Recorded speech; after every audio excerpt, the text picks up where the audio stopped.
Hello everyone, welcome back to the One Talk podcast. You're here with your host Ryan McCarthy, and today we are joined by Jacob O'Neill.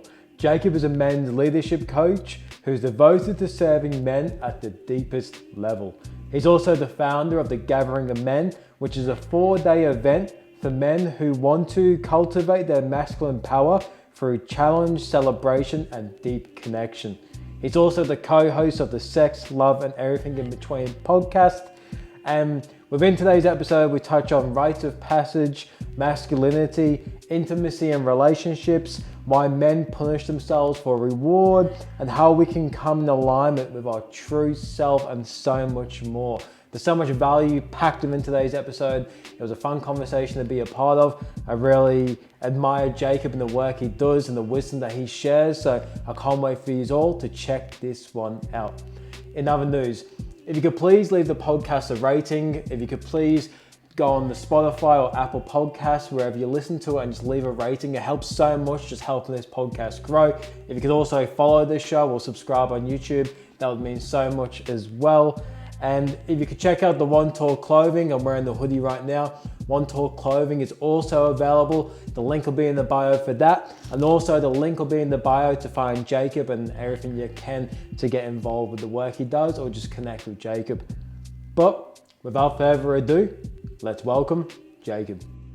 Welcome, Jacob. How are you, brother? I'm good, man. I'm good. Good to be here. Good to have you here. Like I was saying before the podcast, it's good to have you here and have this conversation today because I've been following your work for a couple of years now, and it's really cool to now align together and catch up and do a podcast. 100%, man. I feel there's so much value in the online space, but when the opportunity to connect in person presents itself, I'm always a yes. And realistically, man, you're only 2 hours down the road. A lot of people would think that's a long time, but I grew up in the country. 2 hours was a daily drive for us. So I'm just like, yeah, of course I'll come up and I want to hang out. I want to make this. Make it sacred, man. I want to make this an experience that we both get to really enjoy. So I'm happy to be here, brother. Yeah, for sure, brother. And like you said, because you can do them virtually, but coming face to face and being in the same room and having the conversations, I feel like energy aligns as well. Yeah, you can get in that flow state, and it's really cool. Yeah, man. You put in effort. Like it's all part of it. Driving up here, I'm thinking about, what are we going to talk about? And then I start thinking about, what would I like to talk about? Yeah. What am I? And it's like. I always believe that when we put in an effort and it requires us to invest time to get somewhere, it kind of gives us a bit of time to separate ourselves from our daily into okay, I'm not just thinking about the daily tasks. I'm actually moving towards something, and I've got to take some time to prepare. Yeah. Rather than just shoot from the hip, and I'm pretty good at just shooting from the hip, man, just rushing things. So it felt really nice to arrive here today and be here and have nowhere else to be. Yeah, that's epic, brother. And I'm very interested in the work you do because it's having a massive impact on a lot of lives. And I really want to ask you, brother, why did you start this journey and why is it so important to you? So I'm a men's work coach, and the journey that I've been on with men's work, it feels like it was always meant to be. And one of the things that I've shared with people when they ask me about it, because I'm 33 years old. I am just getting started in this industry, and some people can feel that you're rushing, or you're trying to be bigger than you are, or you're trying too much. The thing is, for me, it's not a choice. This is something that I'm being called to do, and you can believe in whatever deity, spirit, God you want, but for me, it's this is what I'm called to do. This is what I wake up and it consumes me. And there's a level of discernment I need to have with that, because I can get too over the top sometimes. But yeah, from a young age, man, I've always wanted to build community, to build communities of men who want to stand for something or want to experience something different. When I was, I always wanted to be the captain of the team. I wanted to be school captain. I always wanted to be the leader because I felt like I had value to add at that level. And then I got really into BMX when I was younger, and I would hold BMX, I would hold BMX competitions and skate competitions and bring the communities from all of the surrounding towns together. Yeah. And I'd make an effort to actually build community around a common goal or vision. And then that translated into men's work just through my own journey. Yeah. Yeah, just through my own journey of having a couple of mates commit suicide, and that really sucked. I didn't like that. So there was a bit of like, fuck, I don't want that to happen to any more people. So there's this kind of wanting to fix, which comes through. But then I also went on a whole spiritual journey when I was about 24 that took me, 24, 25, that took me into this whole other realm of what life could look like. And that was kind of the time where I realized, I want men to have access to this work, and this is where I'm called to go. Yeah.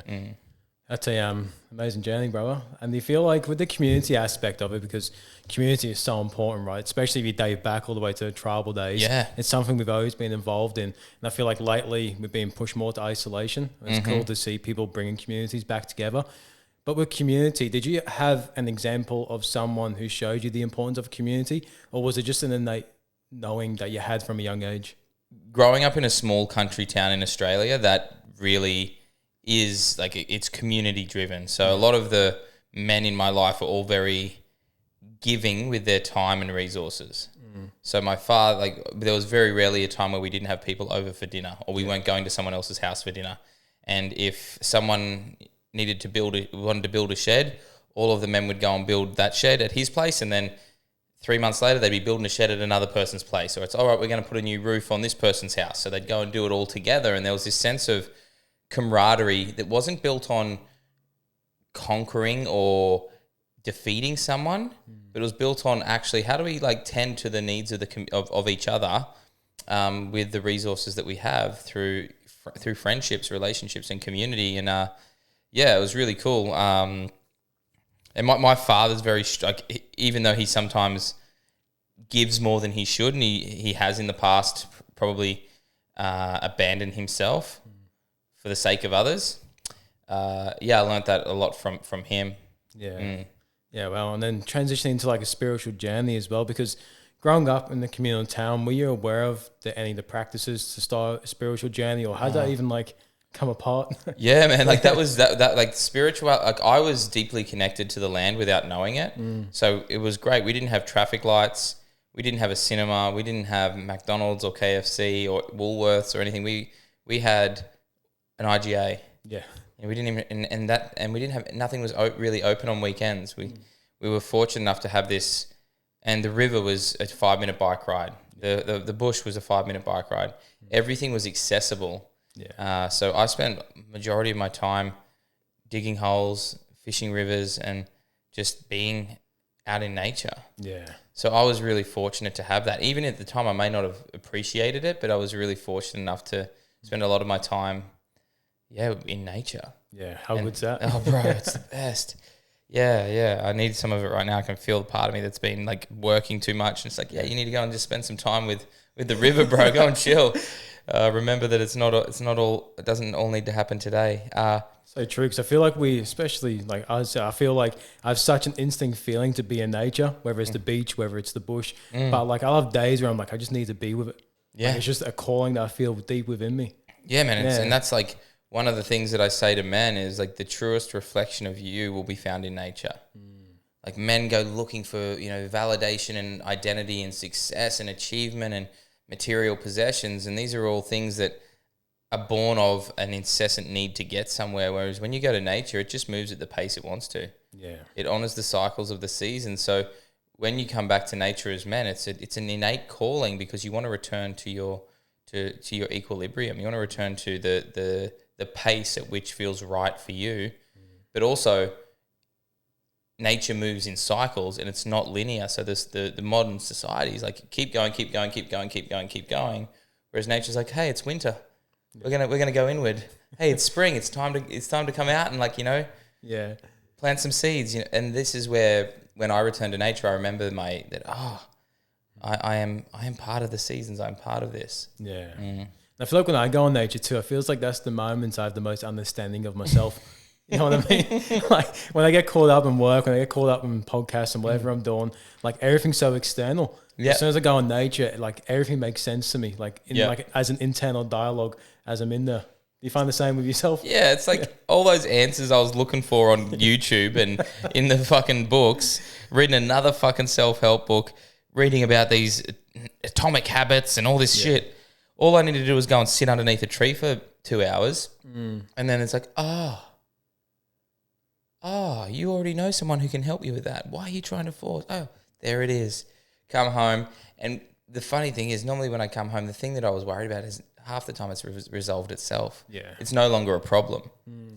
So for me, man, nature, and then for what the big thing that really shifted for me in around 25, 26 was working with plant medicines and stepping into a ceremonial experience with plant medicines. And in that, I had, for lack of better words, an awakening, which was really just oh my God, there's so much more here than I ever thought. I want to get to know this aspect of life a whole lot more. Yeah. And why did you feel like you wanted to know more? Like, what was the calling, or what was the knowing? I didn't, man. I was quite content, but my partner, who's now my wife, Meg, she kind of called me forward with a beautiful invitation. She's like, hey, this is like maybe six months to a year in. She said, hey, listen, I really like you. And I like what and she's like, but I feel that you're content with where you're at. I feel that you feel like this is all that you want. And that's awesome. But I want this, this, and this. I want to go and explore. I want to adventure. I want to grow with someone. And I'd love to grow with you, but it doesn't have to be you. So she gave me the opportunity to see that there was a choice here for me to make. And in that moment, I was like, holy shit. Like, normally I'm just used to a woman telling me what to do and I'll do it. Such a people pleaser, bro. That was like always and this, she was kind of, well, she wasn't kind of, she did like put the onus back on me and say, hey, I like you. I like what could possibly happen with you, but I'm going this way whether you come or not. Would you like to come? And I said yes. And then from that moment on, I was much more open to these experiences. So, Meg and I, we did so many different things that I would never have done. We went and did like a couples nude yoga class, and I started to meditate. I started to read different books. I started to just like what harm could it do if I just actually went and did these things? Am I going to die? No. Is it going to be different? Yes. But what I realized in my first ceremony with the plants was I didn't realize how deeply connected I could be if I made that a priority. So this journey, man, it gave me a reference point for love, this feeling of love beyond story. And when that dropped in, I felt the earth breathe with me. I could feel myself as the river. I could feel myself as the trees and the roots. I felt this expansion of myself beyond just my body. And it was overwhelming in the best way possible. I was like, oh my God. And I just kept breathing, and it just kept getting more and more pleasurable, yes, but also like it wasn't even about the pleasure. It was about this enoughness. I just felt like there was enough. I felt worthy, and I felt like it was all here for me. It makes so much sense, because before I found like mindfulness and all the more like insightful spiritual side of myself, I was very much just like overwhelmed by everything, stressed by everything, frustrated by everything. And then once I found it, and I would say like accepted being able to sit and be with my thoughts as well and begin that journey, I started to realize like how much shifts started happening in my life quickly, and like realizing that like I'm in control as well. That I can decide and choose like what I want, what I don't want, what I will do, what I won't do. And that gave me so much empowerment for my life, knowing that I'm the one in control and can make decisions. Like, do you feel like this journey's helped you with like empowerment because you've had more choice and control? Yeah. So I have an ongoing definition that I'm working on around that concept of choice and control. And the thing that I realize is that the only choice we have is to either resist what wants to move through us or to allow what wants to move through us. So when you asked me before around why do you do what you do, it's because I'm allowing it.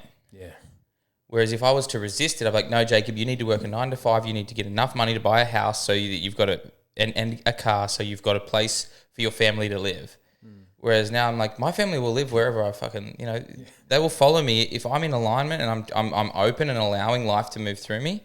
So what I realized in that choice was like, I'd put so many conditions on like so many, I dammed the flow. Like I'd put so many limiters and pressure valves on the flow of life through me that it had to go through this whole conditional system for me to even feel a small amount of aliveness. Yeah. So that for me, like when I hear you speaking about like you got to choose, you got to like actually honor what life wanted to move through you. Facts. It's like I'm gonna do this podcast. I'm gonna have conversations with people that I want. I'm gonna fucking work in an industry that aligns with my values. I'm gonna live with my fiance who I fucking love. I'm gonna build this house. I love the artwork. I'm going to essentially carve out my space that I'm responsible for, that is in alignment with the life the life force or spirit that flows through me. And that a lot of guys struggle with that because they're so focused on I need to have goals and I need to set discipline. I need to be motivated and all this. And we can sometimes almost create this self-hatred through always needing to get somewhere. Most definitely, yeah. And that's been, I do that. I still do that. I'm not fucking perfect, bro. I'm still got fucking, I want the G-Wagon. I want the fucking mansion. I want to fly first class to Japan to fucking drink sake and fucking all this shit. Like, I'm still very much got that ego. Yeah.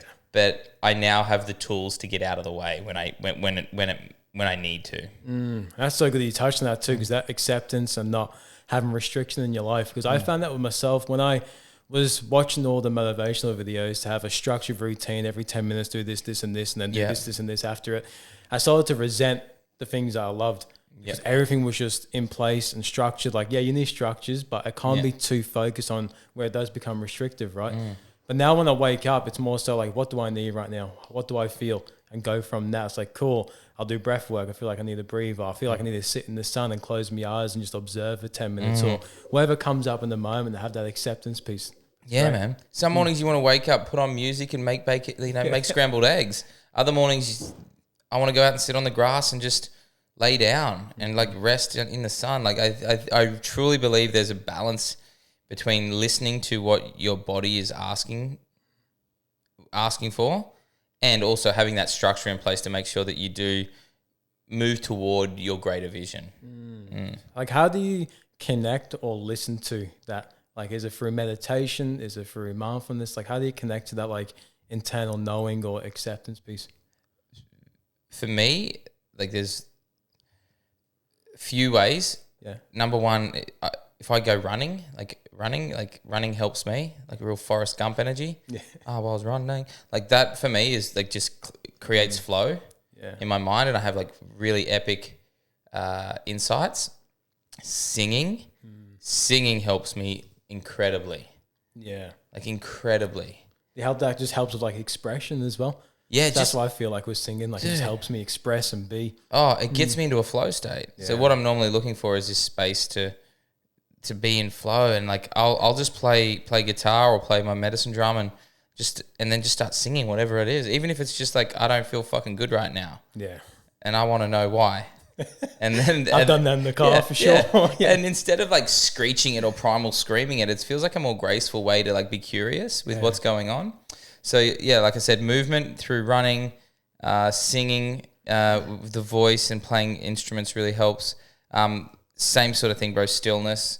Like if I just go and sit underneath a tree, or I've got a nice little spot up the back and I just go and sit around, even if I don't light the fire, I just sit where the fire is and I just sit there and I'm just like look out at the mountains and I'm just like take one of those big breaths. You know those breaths that you're like, oh, I haven't done one of these for a while. Those big sighs. And yeah, man. So I think for me is like there's a blend of like sometimes I need the stillness, sometimes I need the voice, other times I need to run and be moving through life. And then, a lot of guys journal. I don't journal as such, but I definitely, a practice that I use, which I think you really, we were speaking about rap and poetry before. One of the practices one of my brothers has given me, his name's Leon, he said, just sit and just allow a word to arise. And you sit there and, all right, okay, chaos is the word that's arise. It's like, okay, now write that at the top of your page, put your timer on for 5 minutes, and now write a poem about chaos. Yeah, well, that's beautiful. And that for me is my form of journaling. Yeah, because then I normally create something, and then that could turn into a song, that could turn into a piece of content, that could turn into something that I want to go and gift a friend or my lover, and it's like, it becomes something that you not are trying to get rid of, but you're integrating.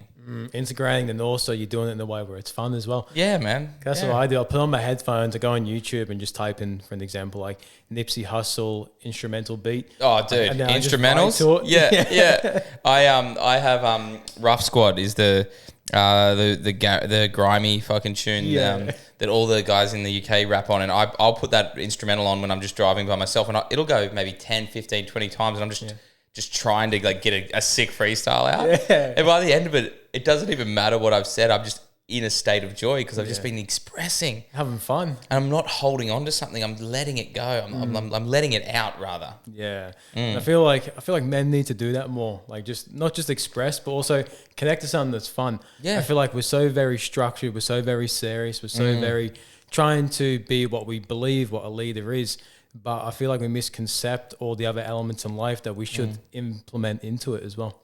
Yeah, man. Yeah. I think that if you get to a point where you're leading and it isn't fun, you've missed the fucking point. Yeah. Yeah. Leadership is definitely about responsibility and you know, making sacred your duty to the community. And, you know, you've got a fiance, you've got a duty to, you know, do what's right by her and she by you. And, you know, if you want to have kids, all that stuff is very real. Yeah. But if you allow that to be the only thing you do and you don't find joy or happiness in it, it's a sad realization to have if you do get to 80 or 90 and you look back and you're like, fuck man, I never actually just stopped and I went and just got hot chips and fucking sat on the beach. Yeah, that's what we make sure me and my fiance do is, you know, at least minimum once a week, but we actually do probably twice a week. Go for dinner, go for a picnic, we go somewhere and just connect and be. Fucking because it's like, because to be honest, some of my most funnest times is being with her and connecting with her. So it's like, why wouldn't I go and do that as well? I'm going to be spending the rest of my life with her. I better 100%. Fucking set like a decent intuitive structure up so we fucking stay connected. Even this weekend, bro, I'm taking Meg down to Byron for the night. And I'm like, epic. I don't fucking want to do it, man. I just want to go home and work. I got shit to do. And I was like, listen to yourself.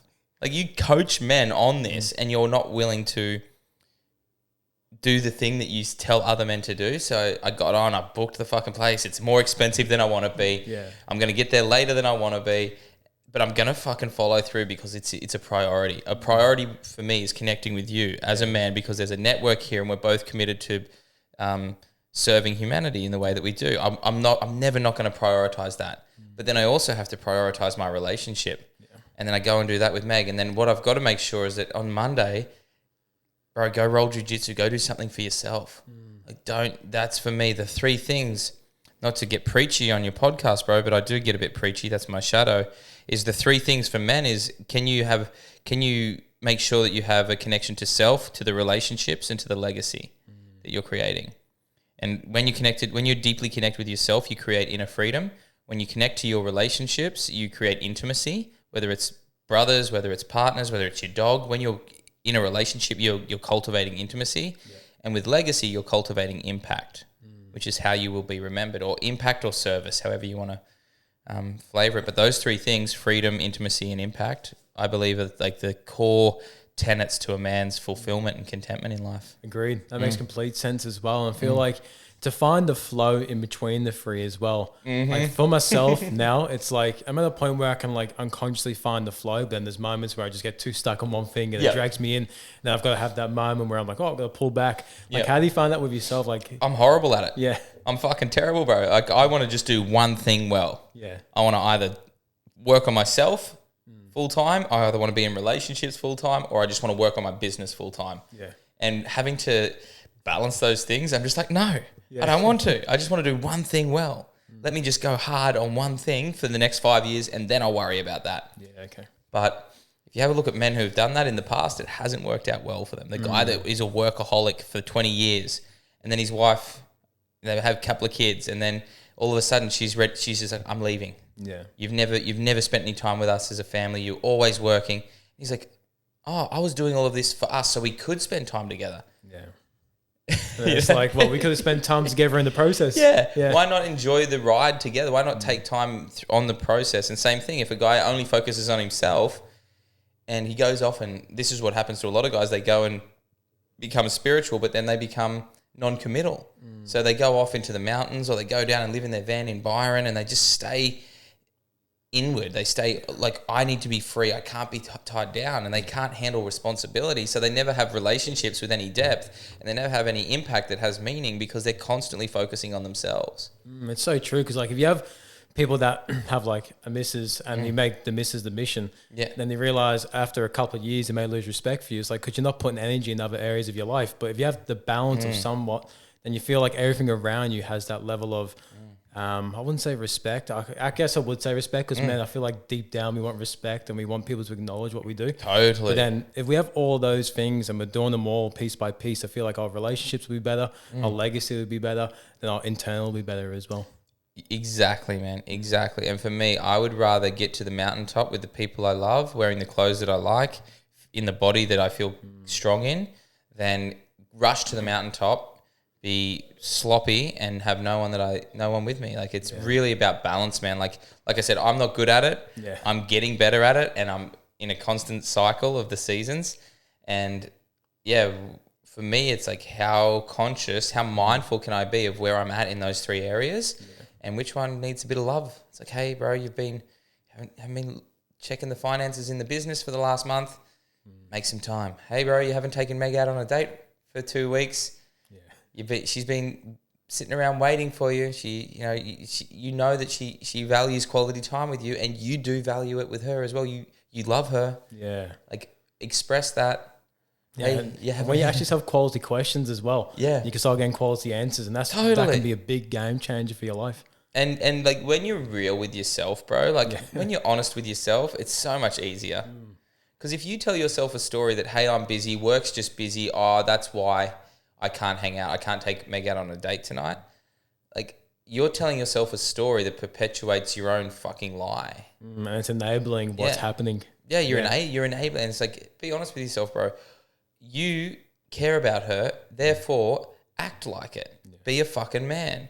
And this is where I get a little bit righteous, bro, with I do the soft and fluffy stuff. I believe in love. Love can be packaged like really in a nice, soft and cuddly blanket, but sometimes it's a punch in the face. Most definitely. Yeah, and I'm learning that that love is not a specific thing. It's a foundational concept. And it's like, the way that I speak to myself sometimes is tough love. The other times it's like, hey, bro, you need to slow down. Like, hey, come and rest. Yeah. And that's the hardest one for me, to actually have the soft, cuddly blanket. To give that to myself is the hardest, because I'm so good at saying, go, Jacob, own your shit. Yeah, and I feel like us as men, we can be so much what we want to fix things. So when we actually have to sit and be, like myself, perfect example with my moon boot. Like I've been so go every day, non-stop, like whether it's the relationship, whether it's the business, whether it's work on myself. But now I'm sitting down, I've got so much free time. It's like that. It's like that. What the fuck are we doing? And it's like, all right, no, you got to accept being still. You got to accept what's happening right now and try and see the bigger purpose behind it. Yep. Yeah. Dude, that's so... Yeah, you're like the perfect... You've got the perfect example right now. Yeah. And the same sort of thing is, has happened to me, whether it's my physical body, or maybe my car will break down or something will happen. I'm like, oh, fuck, man, you're in such a rush. Yeah.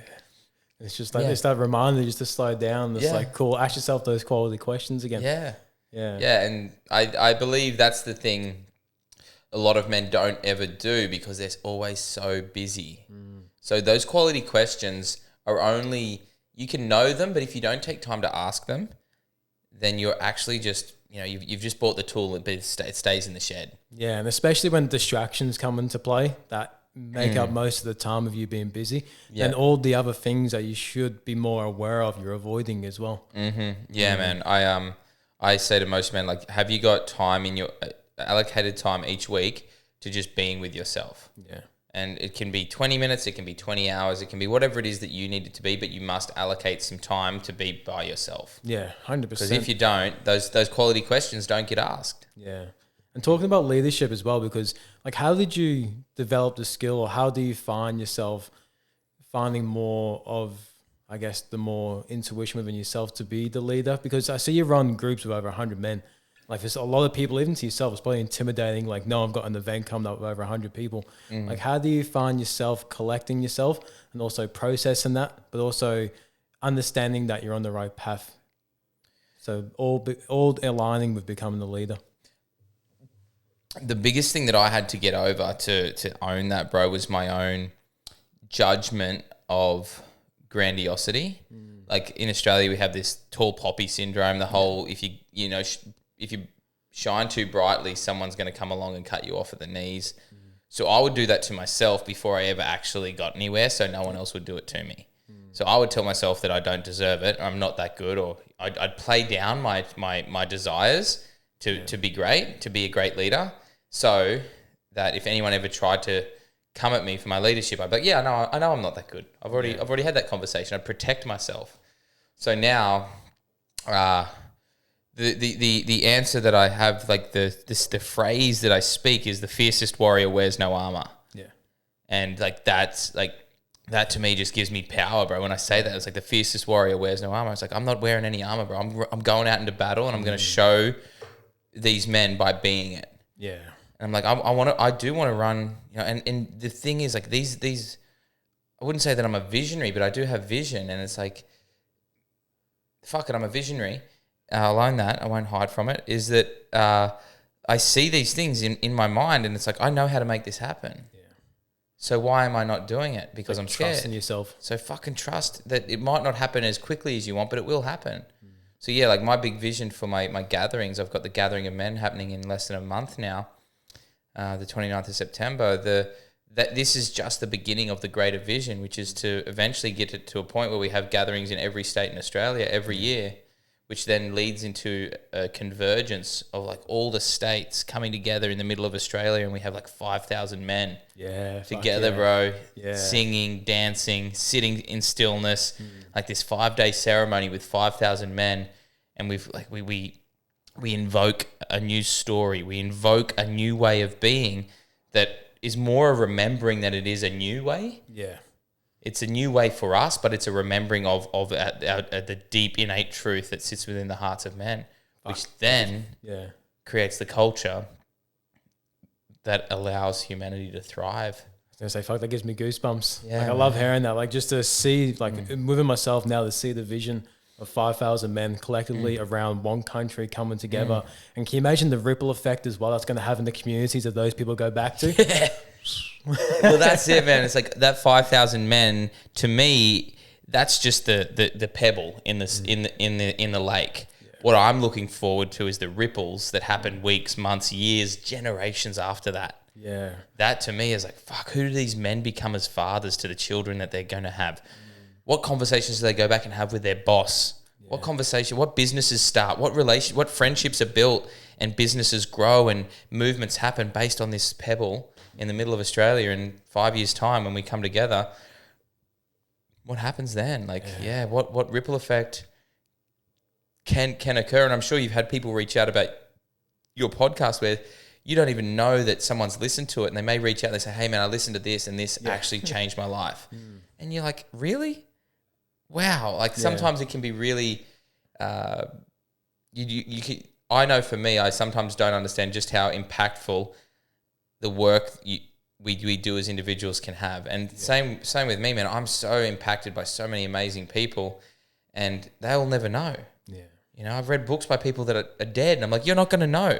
Yeah. You know, I've read this book called The Game of Life and How to Play It by this lady back in the 1910s or 20s, and it changed my life. But I can't ring her up or send her a message because she's dead. It's like, how cool is it that someone can, like, she's still impacting the world. There's still those ripples. Yeah, over 100 years later. Yeah, literally, bro. That's the cool thing as well, because like you said with the podcast, like I try not to check the statistics because I get too caught up in it in the past if I did. But last time I did, like I found out that my most listened, the most listened podcast city is Dallas in America. That's where my podcast is listened to the most, like per city. I'm like, in Dallas. Brisbane second. I'm like, Dallas, that's so random. I love that, bro. Yeah. But then also going back to the ripple effect as well, like you said, which is perfect. Like it's not just the people around them, it's their kids, it's their grandkids, it's their great grandkids. Like it can be generational for even probably hundreds of years, even longer. Totally, man. And this is, we talk about doing the work, and I have a really strong opinion on men's work as it's only as good as the man that returns home. It's only as good as the man that comes home to them. So what can happen sometimes, and I've been victim to this, I've created experiences where I've created a theme park experience for men's work where we go and we have a big experience, but then we don't actually ground it and bring it home. So these guys go off into the woods, we do some beating of our chest, we get primal, we have a sensation move through us, and we're like, that was great. But then we come back into the world, and the first moment our partner asks us to do something we don't want to do, we flip out. And these men, I know I've had to reconcile, that I was learning, but I'm like, oh, cool, like that wasn't actually in service to that ripple effect kind of model. Yeah. We just wanted to escape. There was an escaping for a sense of relief. That's so true. Like an escaping for temporary relief, but then it's like, what's the integration behind that as well? Yep. Yeah, man, that's totally, that's so it. And I do play it up, but a lot of people do breath work and ice baths, and I do it as well, or saunas, and they do this stuff and they do it over and over again, and they just learn to regulate over the thing they should be addressing. They regulate above the wound. Yeah. And that's been my one of my favorite teachers, John Wineland, says, and predominantly men, he's like, men will practice over a broken heart. So these guys that get jacked in the gym to make up for the insecurity that they feel around something that happened when they were a fucking kid. Yeah. Me, like, yeah, I know there's so many ways that I do that. I dress a certain way because I don't want to be seen as this or that. And yeah, just having to like understand where we may be staying on the surface with our techniques or our tools, and sometimes they can actually become the coping mechanism. And just because it's not heroin or alcohol or porn doesn't mean that it's not stopping us from going to the depths that we're being called to. It's like, what's the intention behind it too? Because I've been the same, like when like you said before, like perfect example is breakup. Went to the gym and got big straight away, and it's like that was some mass pain. Like, let me get stronger so I can hold this fucking emotion in. Yeah, but I was still going home and I was still upset. But I was temporary relief going to the gym and getting big and then getting compliments from people. But when I was going home and sitting by myself, I'm like, fuck, like, I'm in pain, I'm struggling, I'm lonely. And I never actually worked on that feeling because I was avoiding it by doing something that I thought was helpful and productive because it's the gym and it's exercise, but it wasn't actually coping and dealing with the thing that was pushing me to the gym in the first place. We're pushed by pain, man. Yeah. Like this is a biological thing, If there's a fucking kid stuck under a car, I guarantee you, even in your moon boot, you could lift that car off the kid. Like, we got adrenaline running through us, man. Like we're designed to fucking show up when the shit hits the fan. We are pushed by pain. As men, it's why we do dumb shit. Yeah. But part of that push by pain is we want to get to as close to death as possible as well. We want to really push ourselves. Sometimes that can make us feel the most alive. It does. Yeah. And this is where understanding that when a man is seeking out those near-death experiences, whether it's to push himself in the gym till he almost passes out, or he wants to hit a downhill mountain bike track, or try and hit a 100-foot kicker on a motorbike, surf big waves, whatever it is, do a cliff jump out into water. All of these things is, this man's looking for an opportunity to experience death. And beneath that, he's wanting to be initiated. He's wanting to find his edge and find what's just on the other side of it. Yeah. So this is where, for me, rites of passage as men and understanding the hero's journey, the initiation cycle, can give context to what you may be going through. Yeah. I'd love to hear more on like context around rites of passage, mainly for the listeners as well. Like, why is it so important for men, the rites of passage, and also the initiation to manhood? Because it's the cycle. It's women have a menstrual cycle every 28 days. They bleed, they release their blood, and that's their cycle. And they go through a 28-day cycle. It's with the moon.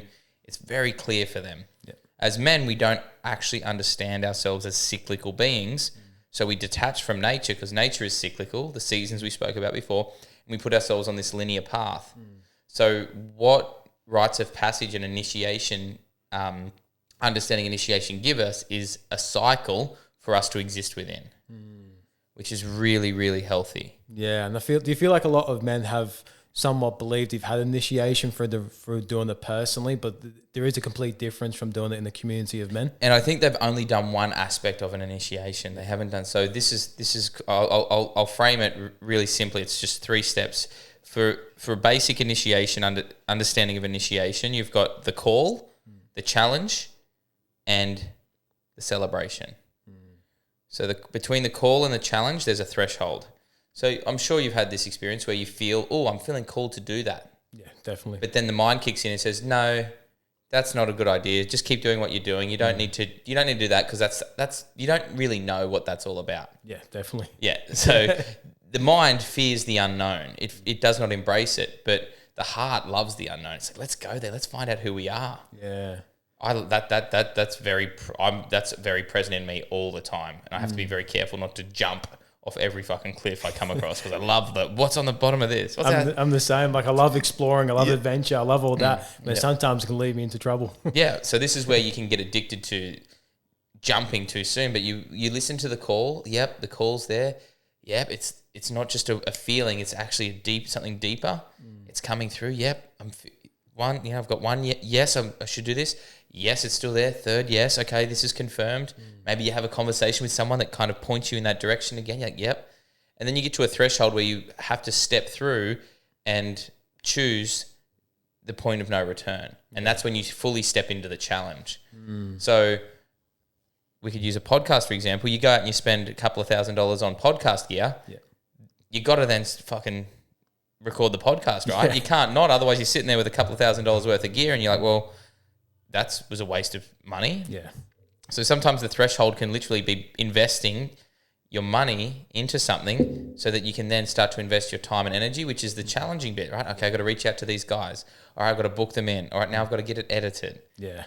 The challenge. It's all the other components, a part of it that come with it. Because sometimes the excitement around the thing can make you jump into it. Yeah. Then all these challenges come up with it and you're like, oh shit, what am I going to do now? Yep. Yeah, but it's just actually having that understanding of what may come with it.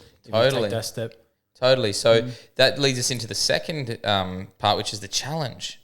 And the challenge can be like initiations can happen in a day, in a month, a year, or across a lifetime. So they're all coexisting at once. But say you go through the challenge, whether that might be like writing an album, it might be buying a home, it might be choosing to ask your partner to marry you, it might be quitting your job. You face up to the challenge and you complete the challenge. Yeah. And this is the bit where guys miss the mark. So when you complete the challenge, the second, so we hear the call, we answer it, which takes us through the threshold into the challenge. We face the challenge, we overcome it, we complete it. And when we complete the challenge, it takes us into the third stage of initiation. What do you think that third stage is? After the challenge,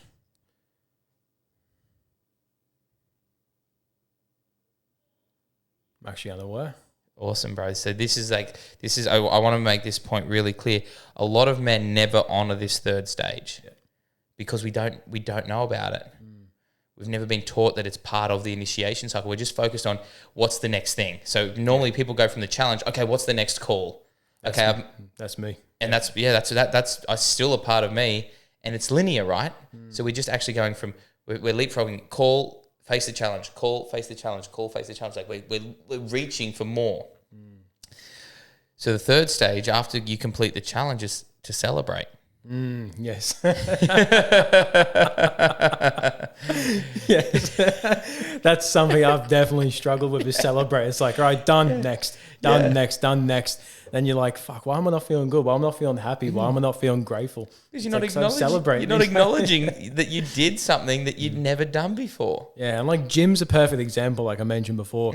I'd set a certain goal, certain weight, lift a certain weight or be a certain weight, get to it. All right, next one. We'll podcast and hit this milestone straight to the next. Like, no, sit and be with it and actually celebrate that shit. Totally, man. Totally. So it's so funny that thank you for being the perfect example of it, but you are just like me and every other man I have this conversation with. They're so like, oh, I've never celebrated myself. So a big part of all of my workshops and all of my conversations with men, I'm like, how are you going to go and celebrate yourself now? Yeah. And it's like, I don't know. I'm like, well, we're not finished until you tell me how you're going to go and celebrate. And it can be as simple as, okay, I want pizza tonight. I'm going to go out and have pizza. I'm going to get ice cream on the way home.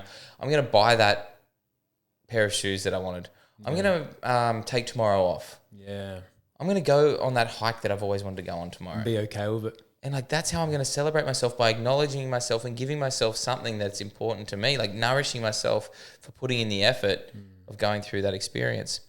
What happens after celebration? This is the beautiful bit. Once you celebrate, you can then reflect, and you can see how maybe you could do it better the next time. True, because then if you don't do that, then you might not even be on the path that's actually growing you. Exactly. Yeah. So you can get stuck in celebrating everything, but then if you don't reflect afterwards, which then reveals the next call, because you reflect, hey, yeah, I've grown my business. For me, like, hey, I grew my business. I know how to make money. And then I sat down and I was like, I didn't put any money away for tax. Fuck. Yeah. Okay, so I've learned how to make money. Now I'm being called to learn how to manage money. Okay, cool. I can see that. I celebrated my biggest year in business. Hoorah. Yeah. Happy days. Went out to dinner. Bought a new pair of fucking jeans. Honored myself. And then upon reflection over the next month or two, all of that money isn't mine. The government owns some of that shit. They want some of it. Yeah, fuck you guys. Don't fucking touch my money. But I was like, oh, cool. Like, this is a great problem to have. This is a new problem. It's a good problem because it means that I'm growing. But I now get to step into that challenge. The call is to manage my money. All right. The threshold is book, pay the accountant, get the money, get the data to him. All right. He's now revealed some fucking holes in my system. Go and book him with a financial advisor, pay the money, develop the skills, and then celebrate that you again, and then move into the next stage. Do you believe, I feel like, because I've heard you touch on this before on another podcast, do you believe that men struggle to celebrate because they see pain as a way to freedom? Totally, man. Totally. So like the next challenge is the pain. Yeah. And they keep challenging and keep getting that pain because they think that's going to be the freedom. And if we are witnessed in pleasure, men normally get really embarrassed about that because it's normally associated with women. Women are normally the ones that find growth through pleasure. So this is a great one, and we probably don't need to dive into this, but if you think that you only suffering can be the only way that you grow, I encourage you to self-pleasure in front of your partner. Yeah. And literally light the candles and do a self-pleasure transmission in front of your partner and see just how much fucking growth happens when you have to be witnessed in your own creation of pleasure. What growth happened for you? I realized just how ashamed I was of my body, how ashamed I was of being witnessed in pleasure, and that I wasn't allowed to feel that. I shouldn't be doing this. All of this shame came up around pleasure. Yeah, well. And I normally associate pleasure and sexuality. That's not always the case, but maybe you've done this. Maybe where you've eaten some sugary, shitty food, and then you kind of wanted to hide the wrapper, or you didn't want to tell anyone that you ate it. Definitely. Yeah. I've done that. And shame and guilt too are the lowest frequencies we can be at. And if we have that around our own body as well, and especially in front of the person who's in our life the most, and our significant other, we have majority of our love for. Yeah, it's that's something you should explore. That's something I'm definitely going to explore. Yeah, and it's hey, so another thing is when you watch porn, do you go out and tell your partner that you've just watched 20 minutes of porn and jerked off? Yeah, definitely not. Definitely not, because you feel ashamed. Yeah. So the liberation that you could create by doing a self-pleasure practice in front of your partner is that, hey, I'm willing to show you that I enjoy pleasure. This is edgy as fuck. Yeah. I don't want to be touching my dick in front of you. I don't want to have candles lit. I just want to go in, sit on the toilet, watch some porn and jerk off. Yeah. I'm actually exposing myself. I'm choosing to be vulnerable in a way that I never have before. And man, guys celebrating themselves in pleasure, whatever that looks like, it doesn't have to. I use that extreme example of self-pleasure in front of your partner to make a point, but it might just be hey, I'm going rather than sneaking off and having a beer or having a beer on the way home, it's hey lover, I'm going down to the pub and having a beer with my friends. I'm going down to have 2 beers and I'll be back. I can see how that will show up in all other areas of your life. So just much. Owning who you are. Yeah. And even in my with my relationship with Meg, she'll tell me something and I'm hey lover, I really appreciate that, but no, I'm having this for dinner. And she'll be oh, but this is better. Oh, I don't care. Yeah. I love that. Don't get me wrong, I'm so happy, but I'm having this off the menu. Or I'm having this. Yeah. And it's so just to be able to own your pleasure, own the naughty things that you shouldn't be doing, then that's I think there's so much liberation in that. And anything that you hold shame around is going to cause disease in the body. Oh, definitely. Yeah. And also it changes your energy and your perception of who you are as well in the world, because you struggle to make eye contact with people. You may slouch your shoulders over a bit more. Yeah. You lose confidence in yourself and you don't know what that's going to ripple effect into down the road as well. Yeah. And that's the passive man that uses his nice guy as a mask, which can also like be the shadow of humility. Guys like, I'm just humble. I don't need to put myself out there. Yeah. It's like, bro, you're just scared to fucking be seen in your excitement, in your pleasure. You're scared to participate in the game of life. Like, sit on the sidelines all you want and watch all of us and judge all of us all you want, bro. But I'm going to be on the field learning. Yeah. You know, and I'm becoming a good sport. I do get competitive and I do get a little bit fiery, but I'm learning to become a better sport by playing. Yeah, by playing.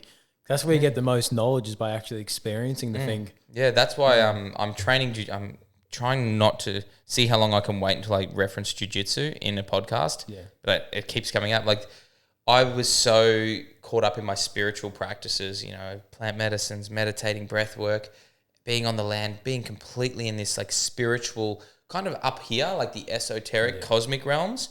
And what I've done with jiu-jitsu is I've almost like grounded all of those concepts, and I'm now getting my ass handed to me by this fucking sport. Yeah. And I'm having to like learn humility in the physical body. I'm not out there just like consciously exploring the cosmos. I'm now having to like, oh, this guy's got me around the neck, and I have to do something. I have to learn how to move with force and power, and understand the dynamic of like being here on this physical plane. And I think a lot of men could do well with a martial arts or something that like develops their physical connection to spirit. Especially in a community like jiu-jitsu as well. Yeah. So you got a group of people around you in that same environment, in that same container with a similar mission. And the absolute killers, bro, are the happiest, cheekiest, light-hearted fucking ones. Yeah, like when I went to boxing gyms, like the trainers there, the people doing the workouts and stuff, like all the most humble, generous people you'll ever meet. Yeah. Yeah.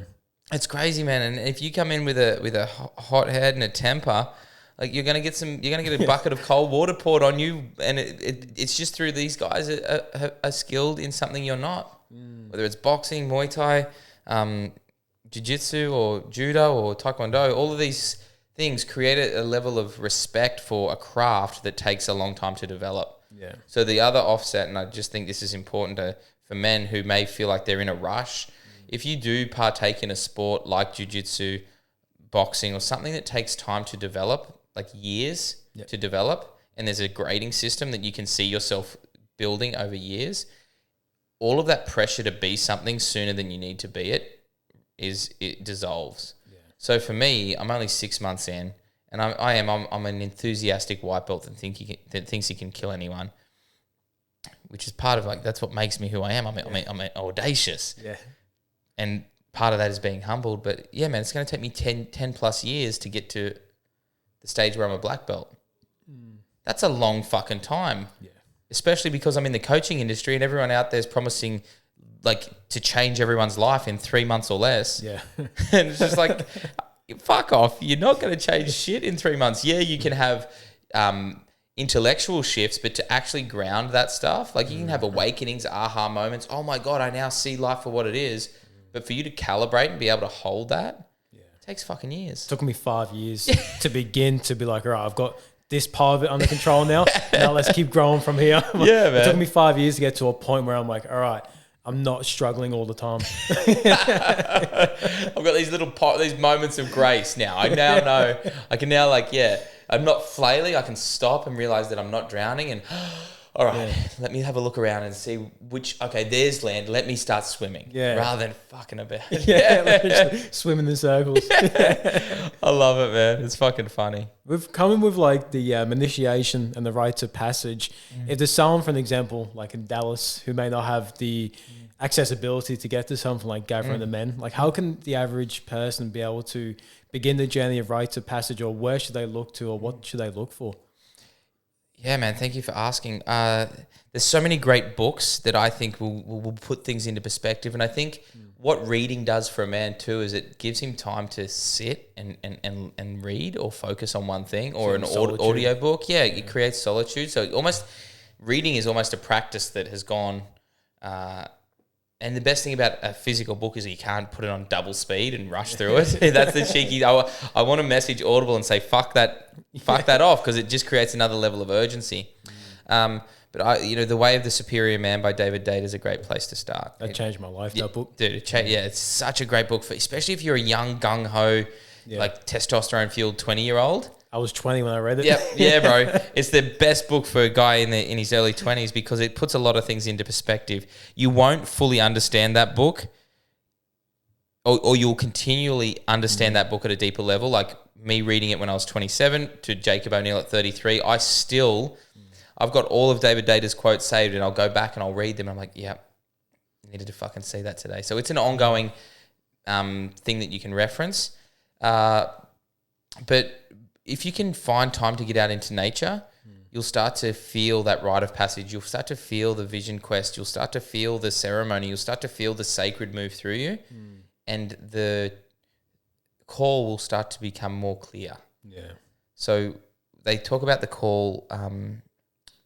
I'll use my example of it. The call starts out as a whisper. So it's the whisper of your soul. Jacob, start a men's group. Jacob, start your men's group. Jacob, the gathering of men. Jacob, the gathering of men. And then it'll start come into more of a command. Jacob, the gathering of men. Jacob, the gathering of men. It's like, fuck off. I've got shit to do, man. I'm trying to make money. I got Jacob. And like with that, I was running my high level coaching. I was like, no, I don't do low level retreats anymore. I only coach guys at 20K plus. Guys pay me 20K plus to work with me for 9 months. That's the only way you can get access to me. And it's like, Jacob, the gathering of men, you dumb fuck. Yeah. It's like it's starting to become, and then it starts to get louder and louder until it becomes a deafening scream. And the call is now like shaking the fucking house. Do this or I'm going to take everything from you. And that's drastic. Yeah. But for me, it starts off as a whisper, it becomes a command, and then it becomes a scream. It's there for a purpose. But it's asking me to let life move through me. This is what wants to move through you, Jacob.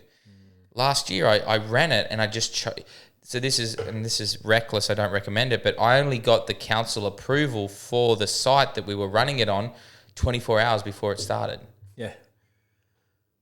That was a very, very... I can imagine. Yeah, that was a lot of stress. Yeah. I had 70 dudes rocking up the next day, and I still hadn't got the approval from council. I was like, "Fuck, this is I'm playing with fire here." But that was because I'd resisted the organisation of it. I'd resisted the whisper, and it was yelling at me, "Do this! You have to do it this year, or else."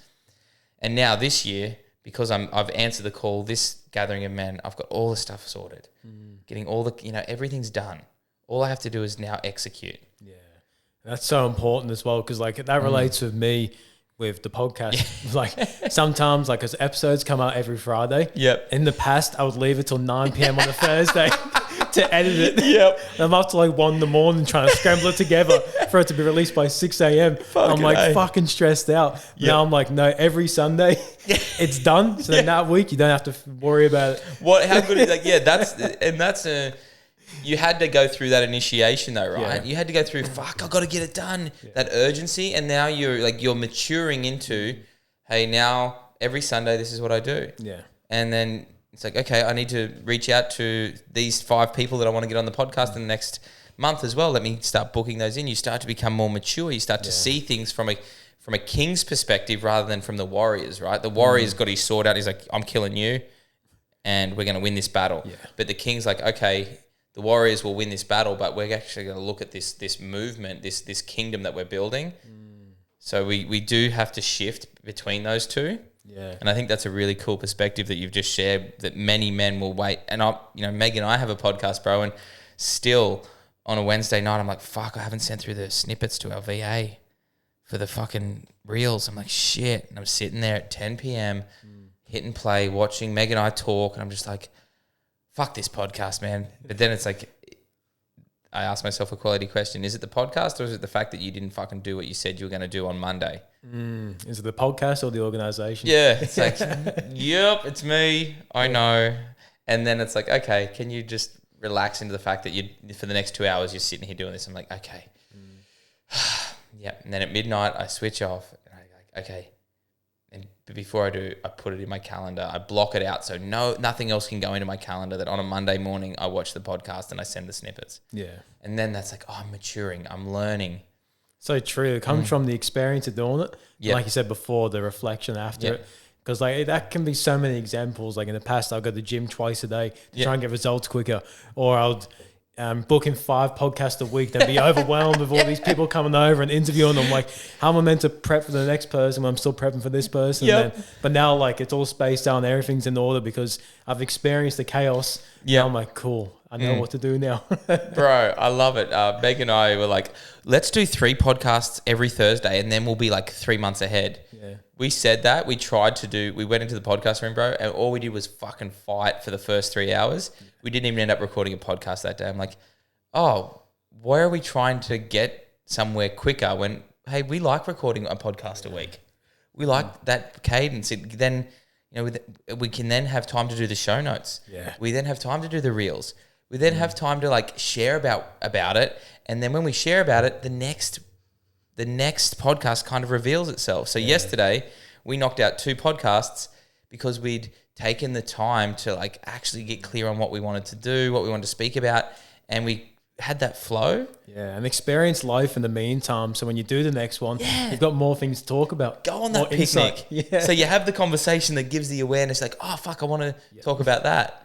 Definitely. Yeah, because one of my questions was like, what's some of the biggest lessons you've learned from doing podcasting? Would it be that? It's, man, it's like, it's slow the fuck down and do the fucking things that need to be done. And the podcast it's a devotional practice. And it's not just about getting it done. It's about the relationships that you build. So for me, what I love most about podcasts, man, is that I now get to know where you live. I know that you love Nipsey Hussle. I know that you like hip hop is a big thing for you. And we've got this relationship. I know you've got an aircon in your podcast room. I'm like, yep, that's confirmation. I need to get one in ours because I keep sweating and getting stressed out by the end of it. This whole experience is like, it's enriching my life. Yeah. It's nourishing me. And what you touched on before was such an important point. I feel like for every aspect of life, it's like, I don't hate the thing I'm doing. It's just the organization around it. Yeah. It's causing the resentment for it. But you actually love the thing you're doing. It's just that you need to organize it so you can have that relationship with it. Yeah. And create a sustainable organization. Definitely. So it's like, you want to do 5 podcasts a week. Yeah, everyone wants to do 5 podcasts a week. But is that sustainable for the health of your relationship? Is that sustainable for the health of your body? No way. No, it's not. So where are you trying to get somewhere sooner than you actually need to be there? It's actually that I'm putting this unrealistic expectation on myself. That's why I love this saying there. The marathon continues. Dude, yeah. Life's a marathon. Dude, I've run marathons. I'm really into I tempered my action sports like, we're speaking about jumping off every cliff we go. Like, I need to do this cliff dive. Now I need to fronting off it. It's like, I've shifted. Like, for me, extreme sports are both the action sports and the endurance sports. Yeah. So a lot of my my practice around mindset is like, can I see this as a never-ending marathon? And for my birthday, and I love just talking about this because I think I'm a badass. But for my birthday this year, I turned 33, and there was a bit of a sort of a monumental kind of. It's like I feel like I've had one of those years that was top notch, man. I had a top notch year, best year financially. I got married. I went on a 10-day initiation hunt up north. We threw like a 3-day wedding festival. Went on a sick honeymoon. I ran the Gathering of Men. I did all these epic things, and I was like, "There's one thing left to do," and I wanted to run 100 kilometers in a day. Yeah. In running sandals, these things called huaraches, which is from the Raramuri tribe in Mexico. Yeah, okay. They're like these specific type of sandals that they run in. So I was like, I'm fucking doing it on my birthday. Let's fucking do it. So I'm born on the 9th of Jan. So I started at 5 a.m. on the 8th of January, and I ran until 5 a.m. the 9th of Jan. Yeah, well. It took me fucking 24 hours to run 100 kilometers in these fucking sandals. Yeah, well. And I didn't do I did some running, but I did a lot of fucking hobbling, walking, slight jogging. But for me, it was like, Meg's like, why did you do that? She's like, that's the fucking dumbest thing ever. And I'm like, to you it is, but to me it just was the practice of take one more step. Yeah. Take one more step. And I was like, I don't finish till I'm fucking finished. Did the intention before doing that run meet the expectation after it when you finished? It was a cool feeling. Yeah. It was a cool feeling, man. Yeah. And that's all it was. It was a feeling, I do want to do more long distance runs, but it was like I'd had once again, life was like there's a feeling here that you want to do this. Yeah. why aren't you doing it? Oh, because this or that or this or that. And I realistically, man, I hadn't trained. Yeah. I'd done 2 5K runs in the last 3 months before it. And I was like, just do it. Just go out and do it. And my practice is like just one more step. One more step. Just one more step. And then it's like, oh, just 1 more kilometer. Just one more, just to the next street light. That's what I do. Next street light or the next crack. Like 5 more cracks in the pavement. Yeah. No, 5 more cracks. And then it's like, okay, just start counting back from 100. All right, just focus, do 100 breaths. Yeah. Do 100 breaths and breathe them all down into the earth. Through your legs. Feel that pain go. And it's like, can you transmute the pain into pleasure? Can you create this concept of like a bit of suffering, a bit of being pushed by suffering, but can you enjoy the process? Yeah. Can you enjoy the pain that comes up with it and embrace it? Yeah. Yeah. And I think that once again, celebrating it the next day, going out for lunch and we didn't wake up until the afternoon, went out for like a late lunch and celebrated my birthday and all of this is just like, oh man, like I love these moments. I love these moments where I get to choose to do hard things and then celebrate the completion of those. Yeah. That's beautiful, brother. I'm looking at it all as a marathon. Yeah. That's great. Yeah. Yeah. And then the next day, that's done. That run is complete. There's now the next thing. It's not on your mind, sticking, lingering in the back of your mind anymore. Yeah, exactly. Yeah.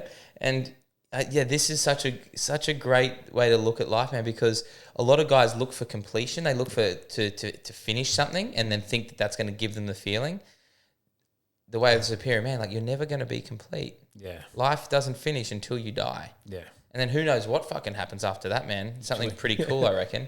But there's always going to be a part of you that's incomplete or moving towards the next thing. So can you actually just give yourself a moment to say, hey, I know that there's something else on the horizon, but right now I'm just going to actually enjoy the sunset. Yeah. And the good thing about the marathon too is like it helps you visualize more. Because if you're just doing the race, like here to there, whatever, don't have to think about it.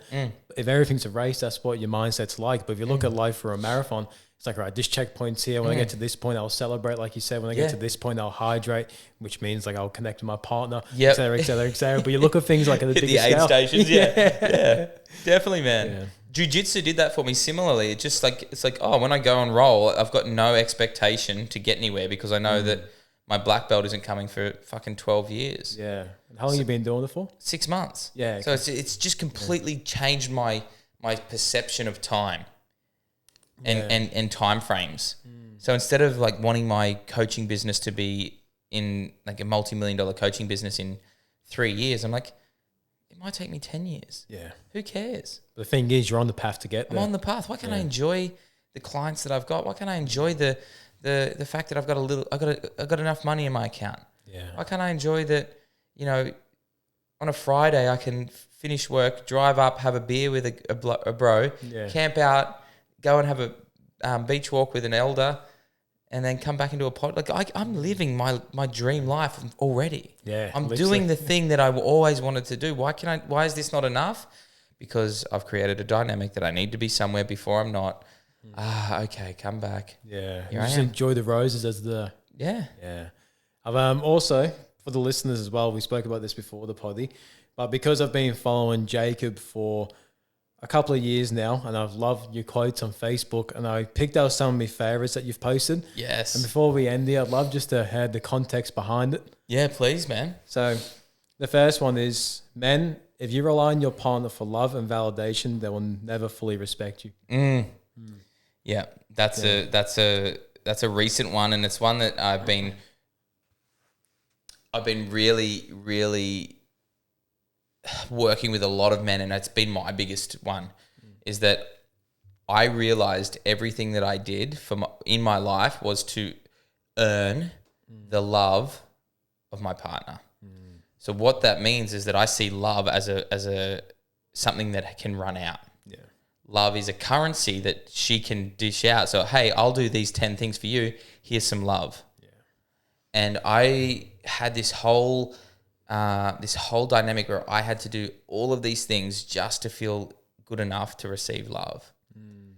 And that meant that all of my actions were done from a place of condition. Yeah. So there was a manipulative part of me that was like, hey, I'm going to do all of this and then you give me love, yeah? It's like a dog that goes and fetches a stick and brings it to you like, hey, do you like this stick? Yeah. It was a real it was really manipulative, nice guy energy. And in the past, like I would do that as a way for, like I would be desperate for love, like a desperation for it. That's how I'd act, and it wasn't healthy. Totally. And I'd do things, and then my partner or Meg wouldn't give me the love that I thought I deserved because I'd done all that. And then what would grow? Resentment. Yeah. And if I wasn't told I was a good boy and I'd get that validation, then I would feel like I wasn't doing enough, or I felt like they didn't respect me, which of course they didn't, because I was doing it from a place of you then have to give me something. So it wasn't like really true love. What that means is that a man then has to choose to do something for himself, regardless of how that affects his relationship. So, for instance, some things that I say, Meg doesn't like. Too bad, Meg. It makes her uncomfortable. She gets a little bit upset with me. But at the end of the conversation, there's respect. Yeah. And I feel she's like, I find it sexy when you don't give in to me. She's like, I find it sexy when you stand your ground. Yeah. I really like it. And then there's polarity. Yeah. And then there's attraction. And then there's passion. And we get to play the role of lovers rather than the role of mummy and little boy. Hey, love me. Hey, look at all these things. I got an A+ at school. Look, I did this. Look, I did that. It's very performance based. If you're relying on your relationship for love and validation. Yeah. And this is what I realized when I realized this. I tried to say I love you to my dad, so he'd say I love you back. I was like, yeah, I'm going to say I love you to my dad, and then I'll get what I need from him. He's going to say I love you back. And the truth is, he was saying I love you with his actions. Yeah. And then I got to respect him and appreciate him for those actions. And then the feeling of love was present because I had balanced it out in a way that, my dad would do things and I'd be like, but that's not the loving thing to do. He's like, mate, that's what I'm doing. Yeah. And I'd be like, oh. And then once I respected and appreciated that he was honoring what he saw as right as a man, I then started to understand, my role isn't just to serve my relationship. My role is to actualize my vision, and in the pursuit of my vision and actualizing it, my relationship will thrive. That's beautiful, bro. Yeah, man. And a lot of guys get fucking twisted about this, but they really need, you have to choose yourself. Because if you don't, you will harbor resentment, and then you will blame your partner for the fact that you didn't achieve, or you didn't go boldly in the direction of the dreams or vision that you felt called to. And I want to touch on that as well. I feel like my relationship is so healthy because I do put myself first always. I make sure that what I need to be done for myself, also make sure the intentions are pure for it. Yeah. I know it's actually something serving me. But make sure I'm filling up my own cup, because when I'm giving the best version of myself to me, everyone around me receives that. Yeah. It's simple. But it goes against everything that society tells you. It's simple, but it's so opposite. Yeah. I'll put everyone else first, take the shirt off your back and give it to this person, all of this noble gestures, but deep down you're just abandoning yourself to get love and validation for the actions that you do, which means that that's just manipulation. Yeah. Welcome to the fucking club, bro. Yeah. Awesome. Cheers for sharing that. That was epic. No worries, bro. Next one is, men who always choose variety over depth never grow roots deep enough to anchor their vision and live their purpose. I love that. Yep. Yeah. Men who choose variety over depth. Yeah. Yep. So I call this the 75% man.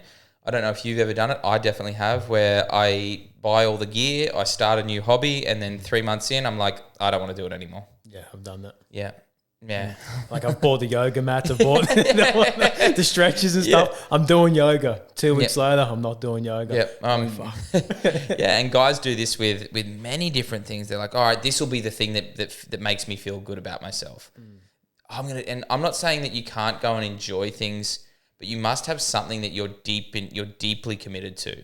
So that there's nuance in that. I still enjoy variety and adventure in my life, but not at the cost of depth. So for me, jiu-jitsu is something that I can see myself deepening into. I really want to be. I want to be five. I don't know who I am 5 or 6 years in. Yeah.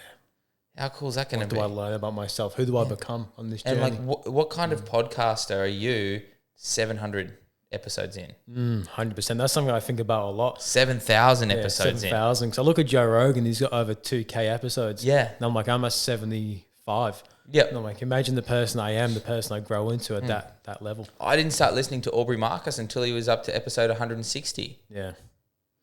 Literally. And that was like me with Chris Williamson, Modern Wisdom. Yeah. I didn't listen to him until episode like 500. So Yeah. there's people out there that aren't even going to listen to you until you're up to episode 500, bro. That's amazing. It's that marathon thing, having the vision. We come back here. Yeah. So if you're, and I believe there's time for sprinting, there's time for urgency. Totally. I'm not saying that. And there's time for, I want to go and do a barista course. I want to go and do a pottery class. I want to enjoy the access that we have to variety, but I'm not going to use that as a way to bypass depth. Yeah. So there's going to be time. So I want to know what it's like to be blue, purple, brown, black belt in jiu-jitsu. I want to know what it's like to run. There's a specific marathon that happens. They say it's the world's hardest race. It's in the Sahara Desert. 6 marathons over 6 days. Yeah, well. And I want to do it. I have to do a bit of work to get there. I don't think I can just go over there and do it. But there's I want to deepen my running practice. I want to get better. And that gives me something to work toward. Yeah. So depth is something, relationships. Like your partner's not just here to do the things around the house that you don't want to do. You're not here to just be fucking co-creators of a comfortable life. You're here to like experience the depths that you never knew even fucking existed. Facts. Yeah. This can be a way for you to access a spiritual experience that you never knew fucking existed. And actually reach those depths. Totally, man. I don't know, like for me, like there's been moments in sex with Meg and she gives me permission to say this, where I'm like, we merge to a point that I'm like, I don't even know where I start, where I begin, where you begin and I end. Like there's this melting and there's this like euphoric experience that transcends orgasm. It transcends getting off. It transcends the physical fleshiness of it. And it's like, whoa, wow, man, this is cool that we've cultivated that. And then other times we fuck because we want to fuck and have a sensation, That to me is like the experience of depth is we have range. So yeah, man, I wrote that with the nuance that, hey, you can have variety, but not at the cost of your depth. Yeah, that's amazing. Next one is, we've already touched on 2 of these actually. I love this one. Men, what if the pain you are feeling is not the weight of responsibility, but rather your resistance to responsibility? I know we touched on that earlier, but I really just wanted to say that again for the importance of it, because when I read that, like it was one of those ones where I sat and reflected for like 30 seconds. I'm like, okay, yes. That one, it's a deep one, that, because a lot of men, and this is why the rites of passage are so important, because rites of passage initiates you into the capacity for responsibility. So what it shows you is that you're capable of so much more. Yeah. And when you understand that, you can step into something and claim that responsibility as a gift. Yeah. A lot of men will resist the next stage of life. I don't know how many men for myself, I didn't want to get my driver's license because that meant that I then was responsible for driving. Yeah. And being a man for me was bad. So getting my license meant that I was getting closer to becoming an adult male. And I'd seen men as bad. Yeah. So I was not willing to go through that initiation of the driver's test to then have the responsibility of driving on the road. Yeah. And it's like, for the people listening, like reflect on that with areas in your life where you may be doing that. Yeah. Where are you not starting the side hustle? Where are you not asking your boss for the raise so you can then take your partner on the holiday that you want to go on? Where are you like leading your partner on? It's like, maybe you've been together and like, you want to propose, but why aren't you? Yeah. For me, that was a big one. It took me ages. It took me ages to reconcile that. And it was because a lot of this has to do with self-worth. Yeah. I don't feel worthy of that responsibility because you haven't been initiated into the capacity to choose that. And this is the whole concept of the stages of manhood, which we haven't gotten into, but essentially you go through boy into man, and when you become man, you step into your knighthood or your warrior, which is the adventurer, go out, swing the sword, make your mark, and then you go into becoming the prince. When you're the prince, you start to build your kingdom. Yeah. And then once the kingdom is built, you can then choose to reign as king. And then once you're the king, you then move into this the second stage, which you then become like the advisor or the wisdom keeper, the elder. And then from the elder, you become the ancestor. Yeah. And I think too many people think you have the kingdom without actually taking the steps to become the king. Yeah, I know, like king energy, bro. I'm like, Jacob, you're not a fucking king. You got fuck all. You're a prince building a kingdom. Truthfully, like I'm in my 30s. The next 10 to 20 years is devoted to building a kingdom. Yeah. And that's not to reign dominion over. Like I want the house that I want. I want the car that I want. I want the business that supports the lifestyle that I desire. And I want a family. Yeah. And I want to do sweat lodge once a month on my land with my community and pray in the sweat. I want to swim in the creek naked with my bros, and I want to wrestle jujitsu. These are the lifestyle things that I want access to in my kingdom. And these are the things that, for me, it's like your kingdom doesn't need to be this huge thing where you reign dominion over a whole country. It's like your kingdom is the thing. It holds the things that you choose to be responsible for. It's like setting up your life by design. Totally, man. It's like you've got this house and you painted the walls black. You put this is part of you're building your kingdom. I'm in your kingdom right now, and I love it. Yeah. I love visiting other men's kingdoms. Yeah, fucking oath. How good. This last one, brother. I love this as well, and I love to hear a bit of context around it. Is men, you don't have to be in the arena all the time to lead. You do have to experience of being in the arena, though. Embodiment is not always about being in the trenches. Yeah. So yeah, bro, this is so for me, like the king doesn't sleep in the barracks. This is like you. This is very much like you choosing to step away from, choosing to own your authority. Yeah. So, one thing that Meg and I talk about is like we don't always have to be going through some deep process in our relationship to be able to speak about what it's like to go through conflict. We don't always need to be having earth-shattering, mind-blowing, God-accessing sex to be able to speak about it. So we do cultivate that, and sometimes we go through a month or two where the sex doesn't feel that for whatever reason. But that doesn't mean that we can't speak to it because we've experienced it. So one of the things that men definitely get caught up in the embodiment journey and being authentic is that they think they always need to be in the arena doing something, always challenging themselves, always growing and evolving. But that doesn't leave time for what was the main thing that men forget: celebration, for contemplation, for relaxation, for time for that stuff to actually land. And what started off as like an experience that came through either a physical experience or through like intellectually understanding something, that stuff can start to like land as wisdom, as beingness. So that for me is that statement really is focused on the man that has to always be doing. And that's kind of the thing with coaching, man, and the thing with being a leader is like, go out and get your experience, but then a leader or a king or someone facilitating something, you do have to step the fuck up.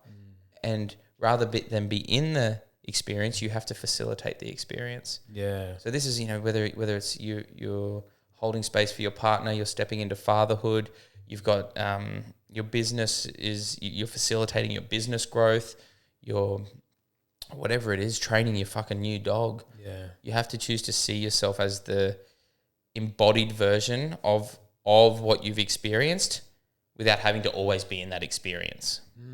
So true, like being on the outside and being able to pinpoint things and observe and understand is like the same level of impact of actually being in the arena as well. Yeah, it's the witness. It's like being able to observe, ask yourself quality questions, because you're not in. If you try to ask yourself the quality questions, contemplative questions, when you're in an experience, you're trying to integrate before it's finished. Yeah. It's like my mind telling me I need to do something, constantly trying to do it, but not meditating and observing the things around that and why I'm doing it. Yep. Yeah. It's like you run the marathon on a Saturday and the next day you're like, let's run another marathon to see if I can be quicker. Yeah. Well, you actually haven't taken time to, number one, recover. Number two, okay, let's look at, I ran it in 4 hours. What is the actual next time I want to run it in? Yeah. Do I even want to run another marathon, or do I want to do a triathlon? So this is where, when you are always in the trenches, you never get that time to contemplate, reflect, and see how you can, number one, own that, hey, I do have wisdom to share. And then also, how do I want to build upon that with when the next call comes for me? Perfect, brother. Yeah, So bro. thank you for coming on today. Is there any last words you want to say? And also, what's the best place for people to go to find and connect with you? Epic, man. Hit me up on Instagram at the Jacob O'Neill or just Jacob O'Neill on Facebook. You'll see me. I'm got beard and bald head. Pretty easy to find the profile photo on Facebook. But shoot me a message if you've got questions. I'm a really engaging person. I love to shoot a voice note back and forth. I love to have conversations with people. I'm very, intimacy is one of my core values. I love to be in conversation with people and love to share my insights and a little bit of feedback if you've got something you'd like support on. And anything that I'd like to leave with the crew, the people listening.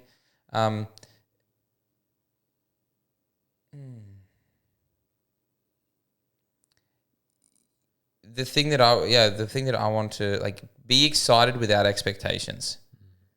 That's what's really, really coming up for me. I'm about to run the Gathering of Men. We've got 73 tickets sold. I want 100. Yeah. So I'm excited, but I was going to run this motherfucker if no one showed up at the same time. Yeah.